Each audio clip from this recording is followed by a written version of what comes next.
everybody. Welcome to For the Exposure. It's your host, Tiffany. This is my good friend, Daniel Wright. I said Daniel. He goes by Daniel. He is currently the music director of the Rock Orchestra, very accomplished musician. He has toured with Seal. He is in the Philly Pops. And one fun thing he just told me, he also did a recording of Summertime with Adam Blackstone and Fantasia. Thank you so much for being here. Thanks for having me. Bear with us if you can't see the video recording. We have to pass the mic back and forth because I'm a dumbass and didn't bring two microphones. Having it in between us didn't sound good, so it's going to be a lot of extraneous noises. Let's just get right into it. You're also Yamaha endorsed. I am, in fact, Yamaha endorsed. Got to wait for the pass. Yeah, I got my endorsement about 8 months ago, which was mostly probably thanks to the Rock Orchestra going through that process. Yeah. Okay. And you could probably hear it in both of our voices. We both are recovering from a bit of the bus goblin that I think I'm the last one to have gotten the bug. We are currently in the tour bus right now, both a bit congested, so sorry about that. Can you start with telling us, how did trumpet enter your life? Well, I started playing trumpet because my mom did not want me to play the drums. And I really wanted to play the drums, but she said no. And it just so happened that week, Dizzy Gillespie was on an episode of Sesame Street. And I thought it was really cool that his cheeks would like go so wide when he would play. Fast forwarding 20 years later, don't do that, kids. Do not do that to your cheeks. It's not good for you. It's very bad. It's very bad. Your tone will not be happy with the outcome of that at all. But yeah, it was seeing him on there was an inspiration to me, and that's how I got started. And very quickly, my parents had a trumpet in my hands. Little did they know, it's almost as loud as drums. And if anything, I think it can be louder sometimes. Brass instruments can really kick. Or is that just because I don't know, I'm around brass instruments more? Brass instruments in general are not overall louder than drums, but if you're in the line of fire, you're going to get it worse because it's like angular. Mm-hmm. So it's like pointed, like if you're off, if you're off to the side, drums are louder. But if you're right in front of a bell, then it's violence. Absolute violence. Remember when you couldn't figure out what it just happened on tour? There was something that you couldn't find, and then it turned out it was in your instrument. Can we talk about I don't remember the details, but that just reminded me when you're like, if you're directly in front of it, tell us what you can find. So on the Rock Orchestra tour, myself and the other trumpet player, Jimmy, we use our mutes for all of about 7 seconds of the tour. So it generally gets backlined. So I put my mute in my bell and then proceeded about 2 minutes later, when it was actually time to start playing, to start having a panic attack. Where's my mute? Where's my mute? I had the crew come up. I'm like, what'd you guys do with it? And Jimmy touched my bell and it fell out. So basically, I might be the world's worst MD, just saying. No, let me just go back and correct that. You are probably one of the best MDs because he keeps the train moving. We're in and out in under 30 minutes. He has it down to a science. He has his little chat GPT summary to send out so we all know what's happening before sound check. It's very, very efficient. Don't listen to that part. So what's your first big gig moment that made you think, okay, I've got this. This is what I'm doing, and this is the moment? Let me just preface this. I have been super fortunate since I was pretty young getting to play in like local cover bands and stuff like that, where I could actually like make money and like play in front of the public. But it wasn't until significantly later in life that I got to do like, bigger, higher end stuff that made you go, shit, this is real. So, I'm basically playing at bars and weddings from like 19 to 37. And in 1 week, I got to play with the Philly Pops, Scary Pockets, and start the Seal tour all in the same week. When you talk about panic attacking and needing to seriously consider beta blockers, that is when that happened. But it was also like the first time in my life where I was just like, okay, I've like kind of entered the next stage, the next size stage. And it felt good. Scary as but it felt really, really good.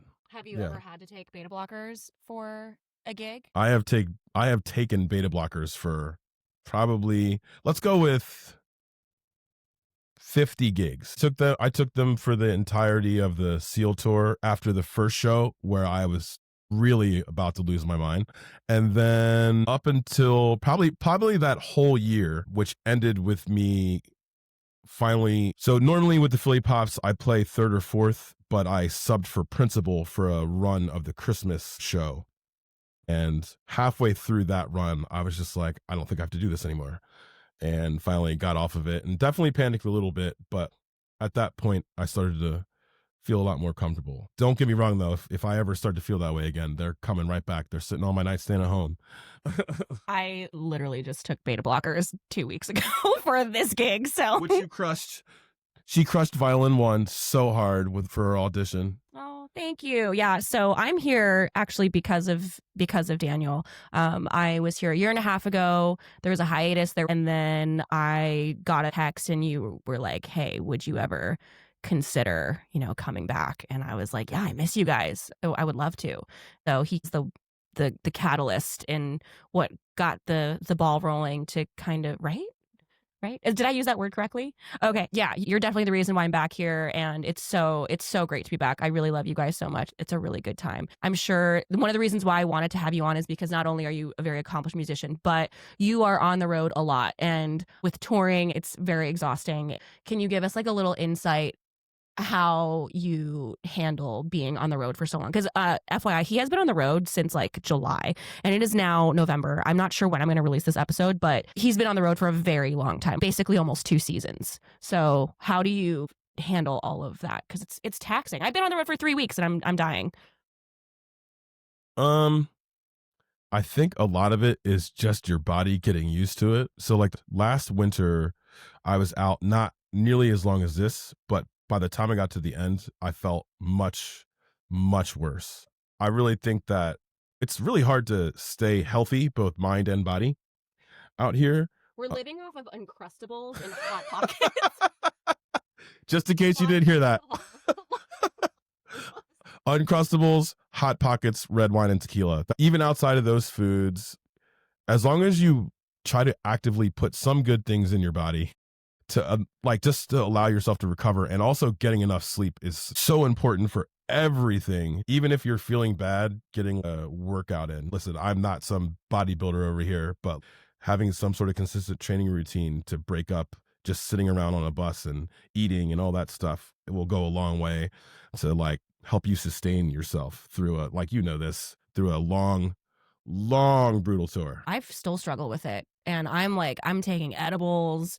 Last night I did a combo of NyQuil and an edible, so I woke up at 11:30 a.m. I was the last one to get off the bus, which that never happens. So anyway, do you have any advice for people on the road? Like, what are things that they should have if they're going to start touring? What are things like this needs to be in my bag? I think it depends on the individual. I'm somebody that generally does stay up late, but I have no problem getting to sleep, which is why you slept sitting up. Yeah. So fun fact, I was asleep downstairs by myself for quite a while, and lots of people had a good time coming down and seeing me down there, just sitting upright or slightly to the side. But maybe that's part of the advice. When the sleep comes, just let it happen. Because eventually I woke up, went upstairs, went back to sleep, and my watch today told me that, hey, you got great sleep last night, bro. Like, I'm not somebody that super prescribes the vitamins, but I do think when you're like putting your body in a very weak state, which that is what touring is, like having extra vitamins, again, trying to like eat a little bit healthier than you might in real life when you actually do have time to recover is good. Also, the mental health of it all. Like, if you're starting to feel yourself get frayed, step away. And I don't mean like leave the gig, just like there is time to the day to get to yourself. Do that. Because if you don't, you might be the one that gets weird in public, because it can happen. Also, Daniel and I are both in relationships, and it is possible to be in a relationship while touring. I don't want to say it's like a part-time job, but it is something you have to like carve out and make the time for. I really respect Daniel, even from the last tour. I think it was like every day he'd be like, all right, be right back. I got to call Sarah, and it was very sweet. I think you're definitely someone to look to for advice as far as maintaining some normalcy throughout the whole process. Because it's very hard. It becomes like you're in this alternate reality that it's easy to forget about things going on outside, or even just our life outside of the tour, and then this whole bubble becomes our life. And so, I mean, I think both of us have seen relationships crumble, and so it's more to that. But it's very admirable. And the previous tours that I've been on, I just had seen a different side. I see the side that's very similar to the saying of what happens in Vegas stays in Vegas, what happens on tour stays on tour. TRO was the first family I was around where there were people who are married, some people have kids, and they have these lives back home, and they're not just degenerates. So yeah, I wanted to give you your flowers on that because I think a lot of guys or women can say that. True. So going into that, how do you maintain the relationship and all of that back home? So, first of all, Sarah's awesome. So it's super easy. You hear that? No, Sarah's dope. I definitely have it easier than both. Sarah's dope. Girl wants to hear about themselves from the love. She's dope. She's dope. She knows how I speak. I do have it a little bit easier than most people. So Sarah is a flight attendant. So even when I was still in the Europe band last year, I probably spent like 6 months over there. But because she's a flight attendant, it's easy enough for her to come and visit if I have a couple days off, or sometimes even like a week off where we can actually spend time together. It's still hard, but it could be much harder. I honestly don't know how the rest of you guys do it, because not everybody has as much easy of access to being able to see their partner. But for me, it's nice and a little bit easier. But it doesn't change the fact that I've only been touring for a year and a half. It feels like 10, but but it's only been a year and a half, and like, you know, our relationship definitely has had to evolve a bit because this is different than what we've been doing. When it really comes down to it, it's all about having mutual respect. And if you want to be with your partner, be with your partner, and if you don't, don't. And I wish people would just do that. But yeah, anyway. When I did TRO for the first time, that was a huge learning experience because I had just started being in a relationship for maybe a couple months. And at the time, my boyfriend was bartending. If anyone has done that, it's like they're on a different time zone. When you're going to bed, they're sometimes just starting a shift, you know?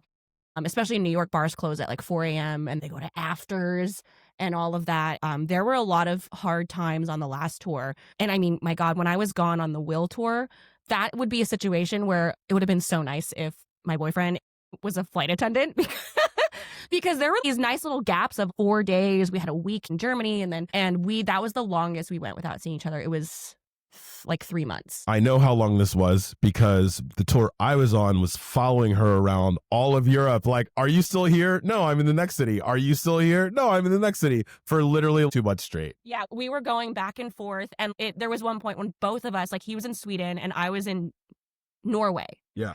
And then the next day he was where I was. And it was Oslo. Oh, yes, Oslo. Yeah. Did you have lox while you were there? Some salmon? Oh, yeah. Some yeah. Norwegian salmon? Yeah. Also whale steak. Whew. Ew. Boy. Oh, we talked about that. That was the weirdest thing you've eaten, right? So far. Whale steak, yeah. Is it cooked or is it raw? It's cooked. It tastes like steak that is a little bit fishy. What does it look like? Steak. Whales are mammals. So it's like red meat? Yeah. It literally is red meat. Yeah. Oh my God, ew. Oh my God, gross. Okay. Let's just pivot away from whale steak because I will never wrap my head around that. That's so okay. Where were we? So like going into gig life, because that's something I know that you are a strong, seasoned gigger in Philly and elsewhere. So what's the weirdest thing the weirdest thing that's happened on a gig or someone's like asked you to do on a gig? The weirdest thing that's happened or the weirdest thing that somebody's asked you to do? Okay. The first one is a little bit inappropriate. Once upon a time, I was in a cover band and I walked in on my boss being filleted, and he continued talking to me. And I'm young. I'm like young. I walking through. I'm like, oh, I'm going to go. And I turn around and walk out, and he starts asking me questions. And he's just talking to me, and I'm like, this is weird. So I did escape that. That's definitely by far the weirdest thing that's happened to me on a gig, or that I've witnessed, because nothing happened to me. Let's be very clear. What's the weirdest thing that happened to me? So German brass bands are a pretty big thing. Not really my cup of tea, but I did get asked to do a few of those gigs, and they really tried to be like, you're going to have to wear lederhosen. You're going to have to wear lederhosen. And I kept responding back with a higher price. Like, no, but if you really want me to, I can for this much money. And then they'd be like, okay. And I'm like, actually, sorry, I meant this much. Did they provide the lederhosen? No, I didn't. No, I ended up wearing all black because absolutely not. Absolutely not. I just talked myself out of that. Yeah, there's probably something weirder that's happened to me other than that. Nobody wants to see me in lederhosen. I think Sarah would beg to differ. I think all of us at TRO would beg to differ only to make fun of me about it. That'd be the same thing with the rock orchestra fam. We would love to see you, and that's what I'm gonna get you for Christmas. That's your birthday gift. What's the best gig you've ever played? The most memorable first one that comes to mind. This is the part where I'm supposed to say, this gig, this is the best thing that ever happened to me. TRO. Nah, let me be for real. TRO is dope. But as far as having an emotional investment, I grew up watching the Philly Pops perform and watching other people that were my contemporaries find their way into it. And for a long time, I always felt like I was kind of like locked out of that crowd. Eventually, Matt Gallagher, the prime lead player in Philadelphia, finally reached out to me. At the time, I was actually considering moving to Chicago. I was in Chicago visiting a friend. I was just out of a relationship. I felt like I was in a dead end situation career-wise in Philadelphia. And I get there, we're out hanging or whatever, and I get a call. It's like, hey, man, we might have a spot for you in the Philly Pops. I'd love to talk sometime. And I'm just like, oh, guess I'm going to stay in Philly. And that kind of happened. Fast forwarding like 6 months later, I'm kind of a huge geek. I love Marvel, sci-fi, all that stuff. And when my third concert with the Philly Pops, it was the full orchestra, and we did all Hollywood music. So it was like super symphonic, but still fun and just big brass stuff. It was one of those Venn diagrams of all the things you want to do and be a part of, all wrapped into one package. And I actually remember like feeling emotional during the big orchestral number for E.T. Actually, it's like this huge music moment, and I was just like, I can't believe this is happening. I can't believe this is happening. Yeah. Yeah. And to be able to do it with the local musicians that you grew up with that are all playing at a high level, it was nice. It was really nice. I need to piggyback onto his nice, wholesome story. I know he's a big geek because on the first TRO tour that I did, I remember I came onto the bus and he was like on his phone, and I was like, oh, what are you doing? And he kind of like moved his phone away. He was like, I'm just looking at something on my phone. I was like, what are you doing? And then I looked really fast and I was like, are you watching Star Trek? That's why I have a privacy screen now. Well, for many reasons we've got. It was really funny. And then you were surprised that I knew what you were watching because my dad and my brother are huge. Is it Trekkies? Is that the word? Trekker? Yeah. Yeah. Okay. So what is the worst gig you've ever played? And we did talk about this previously. Is that the one you're going to share? All I'll say is it was a big orchestra with very bad orchestration that we did together. I'm sorry, audience. I feel uncomfortable going further down the rabbit hole because there was some really cool people at that. Yeah, like, Hello. Yeah, us, other people in the orchestra, and some of the special guests were like top notch. But it was put together in such a weird way, and it was so far from anything, and the pay was not good, and they act like they were doing us a favor, but I'll do this to hang out with my friends. And that's where I unofficially met Tiffany. We were both on that gig and found out about it like 4 weeks later. Well, yeah. Yeah. When we were on the rock orchestra tour, we were like, wait, that's you in that picture? Like, what? I was literally right in front of you guys. Yeah, like truly. See my ponytail because I don't know if you or someone else took the photo. We were like on the same side of the stage. Yeah, that was so. I still am floored that happened. What a weird way. What a weird way to almost maybe meet and then be on the same tour. Yeah, and I'm sure we probably were like, oh, hey, how's it going? And because there's so many people and everything. But it is really sad that it's now 2025 and gig rates, people still have the audacity to pay what they do. I just recently had someone reach out to me and say, what should I get for a gig like this? And they were genuinely asking, and it was like 4 hours, and the person had offered like $300. And if you're a contractor or anything, like if you're hearing this, please stop doing that. Like that. No, seriously, it's like these rates are not okay. So also with a gig like that, it wasn't even necessary to have that many people. Like we were all doubling each other anyway. All you needed half the amount of people that were on that stage. It was a full string section too. Yeah, we didn't need that many people. We had I want to say 4 or 5 trumpet players, but only 2 parts. Yeah, that's stupid. That was the dumbest thing I've ever seen. I'm like, why are we doing this? You literally had 3 people all trying to play trumpet one, which by the way was written insanely, just playing crazy, crazy high altogether, but supposed to be in unison with 3 people. Don't do that. That's excellent advice. Don't do that. Now, because my podcast is called For the Exposure, is there a gig that you've been asked to do? It was either like, I guess on the lines of shit pay, or I would do this for free. So, like I was saying earlier, I was pretty fortunate to start working at a pretty young age.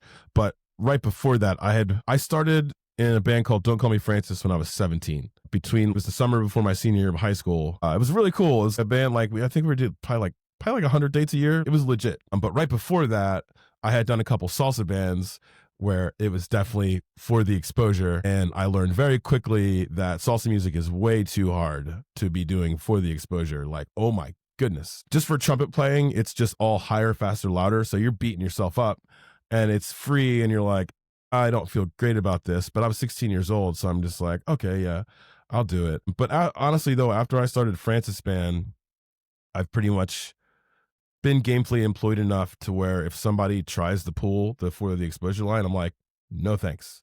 However, there have been times where like friends of mine or people I grew up with are like, can you do this? And I'm like, absolutely. I'm more than happy to help you out. Buy me a beer. The homie rate. The homie rate. Yeah, exactly.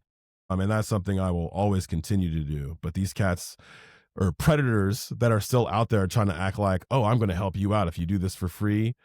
Those guys. Let's be very clear about that. Stop asking musicians to work for free unless you know them. And even if you do know them, maybe they don't want to, and don't get mad about it, because this is what we all do for work. And there are some pretty big name artists that I'm assuming it's so above them that they don't realize it's going on. You hear it all the time with string players. Sometimes the rates that to play with a big artist, what's offered, you're like, how is that possible? You would think that when you get to perform with these more well-known people that it would be a really big rate, but sometimes it's not, and it's kind of sad. And I think it's getting better. Like there are some that get unionized, so that's great. And then because then you're gonna get your breaks, you're gonna get fair pay. But that's wild that it's still happening now. I think I like to think it's getting better, but I don't know. I think some people still slip through the cracks. Okay, do we have a juicy like tour moment? No, let's pass that. We No, actually, I really don't. Okay. From what I've heard, you also used to teach, right? Which explains why you are such an organized MD and you're really good at just keeping the ship going. That's one thing that all of us talk about. We're like, when Daniel is MD, it happens very, what's the word? Efficient. He's very efficient. So what's the hardest part of being an MD that we might not see? I think that everybody, at least in this band, like gets it and sees it. We're close. Yeah, we're all close. We live on a bus together. I think it's like the fact that I was a middle school, I wasn't a band director. I taught like after school programs and stuff like that, but it was generally middle school aged people, children. I think that just trying to keep people on task, like the kids, and also dealing with, the fact that middle schoolers are all like basically going through puberty, so they're all psychotic, actually crosses over a lot with people that have been living on a bus for a month, starting to lose their minds, rightfully so. Hell, I feel it all the time. So it's like navigating both efficiency and also having the wherewithal to understand where people are at when you have to make corrections and meet them there to try and then get what you want done. Because like sound check to me is the first part is, okay, does all of our shit work? Okay, all our shit works. We still have 30 days left on this tour. So today I'm just going to pick this thing and this thing that did not sound good the last 3 shows and see if we can fix it. That should not take more than 10 minutes because we're all professional musicians, right? So maybe you just didn't know. I'm letting you know. Do you want to hear it? No? Okay, let's try to play it. Like, yeah, it's come up. It's definitely come up where like somebody will like try to push back and I'm like, no, I just listened to this 5 minutes ago. So sometimes you do have to like be like, no, this is what's happening. That wasn't good. But in general, especially with this group, it's pretty chill and everybody already knows. And everybody wants to rehearse the thing that doesn't sound good because we all want to sound good together. It's one of the best parts about this band, because like we don't have like some big name star headlining everything. Not ours. Our vocalists are awesome. I'm talking about like famous, which creates a completely different dynamic. This is a little bit more easy to, I don't know, deal with the personal factor, I guess. Okay. Yeah, yeah. So since we're still in MD mode, was it me? Was I going too crazy yesterday? With the Going, choreography? was it you? Oh yeah, you missed it. You were one of the ones that missed it. You did that. You kept doing the headbang on the second floor. I was like, no. And I think I'm gonna throw him under the bus. Jimmy followed you, and I was just like, God damn it, we went over this. Funny. Okay.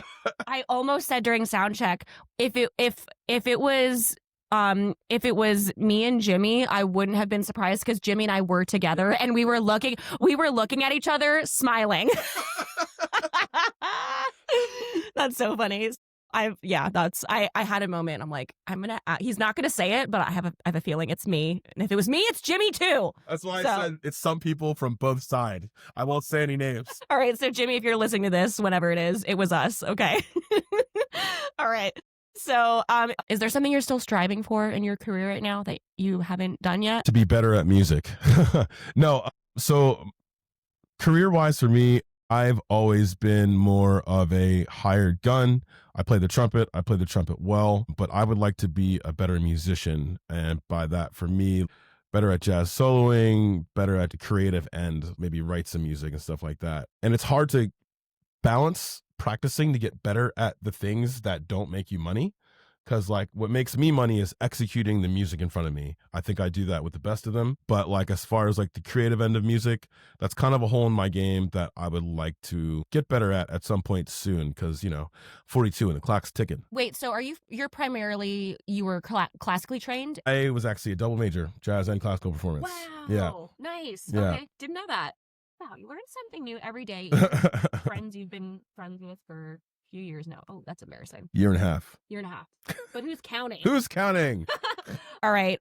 We'll just go into our lightning round of questioning here. Best gig meal and the worst gig meal you've ever had. Okay, worst gig meal, I'm just going to go across the slate. Bandwiches. If you're somebody who is about to have your wedding, or if you work at a venue, stop giving the band sandwiches. We all hate you. Stop it. It's terrible. And they're always dry. Dry chicken. Dry chicken. Oh God, dry chicken. On the flip side, my best meals are also weddings when they actually give you the guest meal.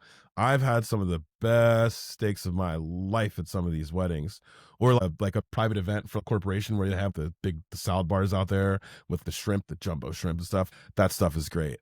But usually it's not that, unfortunately. Yeah. TRO's had some decent company dinners though. Well, I only was at the I didn't get much food that day. we didn't, and none of us ate enough. There was like, I think Venetia had 2 carrots and then like 6 cocktails. Weird shit's gonna happen. For sure. Yeah, that's totally valid. But it was in the sweetest way. There were like platters. It was appetizers, and we needed like something a little bit heavier. No, they legitimately tried, and like if it was me, I probably would have done the same thing. But like that was a learning experience. So we were all a mess. What's one item or gear you cannot live without on a gig, or you can even say for touring? The one thing I can't live without is my Yamaha trumpet. Wink, wink. Oh. Let me think. Honestly, probably my satchel that I wear every day. I can't tell you what's in my bag. No, seriously, all of my essentials, because while I'm out here, I want to be wearing comfy clothes all the time, not being dragged down with a whole bunch of stuff in my pockets. And like, I feel like a lot of people on tour will always have some sort of fanny pack or something just to carry their stuff. Because like, it really does help with comfort not having like all that stuff in your pockets, especially like during a part of the season where you're not going to be wearing a coat or anything like that. Other than that, like my trumpet, I have what's called a ROG Ally, my video game device that helps with my mental health when I need to get away and just let my brain wander for a little while. I would highly recommend that. Stop bringing your giant Xbox with you on tour. Get a handheld. It will save you a lot of money, time, and energy. Is that like a Switch? It's basically like a Switch, but it's more like an actual like PC gaming device. But like squished down into a handheld device. Okay. If you weren't doing this, what would you be doing? If I wasn't a musician, if I weren't doing this, in reality, I probably I would have done something in the tech field, probably like mobile app development or something like that. See that. But in reality, I would have hated it. I can't stress to you enough, while trying to be a musician is hard, you have to really, really want to do this because it is not for the faint of heart. However, part of that want, need slash drive is because there is literally nothing else I want to do. There's other stuff I can do, but there's nothing that I want to do other than like play video games and around. Like music, I actually take like legitimate pleasure out of. Yeah, for sure. One piece of advice can you give to someone who wants to do this for a living, whether as an MD or, anything like that, trumpet playing, freelance musician? If you're truly serious about wanting to be a freelance musician or even get to the point where you get yourself like a job musician, like an orchestra, you need to understand there is no half measures. You have to fully commit. I've had people over the years be like, oh, well, I got to get a day job. Sometimes it is necessary. I've had a day job, but if you go too far down the rabbit hole with that, you can't come home and practice. It might take some suffering, but and this is probably true in all of the arts, whether you're an actor, dancer, painter, whatever, full commitment or do something else because it's not going to work out. There's definitely some genius types out there that I know that literally just excel at everything they do.